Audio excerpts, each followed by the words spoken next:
Hey guys, আমাদের গেমে পড়ে যাচ্ছে গেমিং হাসেব। আর গেমিং হাসেবের স্কোয়াডে রিজন প্লেয়ার আছে, গেমিং হাসেব রিজন প্লেয়ার আছে। তো এখানে একটা প্লেয়ার আমার ফ্রেন্ডকে মেরে দেয় এবং আমরা তিনজন তো আগে মরে গেছি এবং আমার একটা ফ্রেন্ড পরে মরে যায়।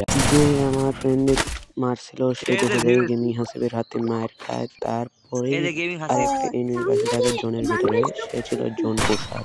ভাই রে ভাই, কখন যে জোন আউটজিত, থেকে বাড়ায় গেছে গেমিং এই যে হাসেবের গেমিং হাসিব স্কোয়াডের আর নিজেও জানে না। 12 তো হিল জোন পোষার মানে আগুন। ভাই ফ্রেন্ড রিকোয়েস্ট জোন পাঠাই। পোষার যখন জোনে মেরিয়ে শেষ হয়ে যায় তার সাথে আমরা দেখতে পাই যে গেমিং হাসিব এরে এরে এবং কুফার মরিয়া তার দুইটা ভাই টিমমেটকে নিয়ে কিলে দেন। ম্যাচটা বইয়া নিয়ে নেয়। তার সাথে বইয়া ভিউজ নেওয়ার ভাই, আগে মুহূর্তে আমরা তার ও ভাই কিল গেমিং ড্যামেজ এগুলা হাসিব চেক ভাই। দিচ্ছিলাম। দিতে দিতে দেখি যে তারা বইয়া পেয়ে গেছে, টিম আউট হয়ে গেছে, তার সাথে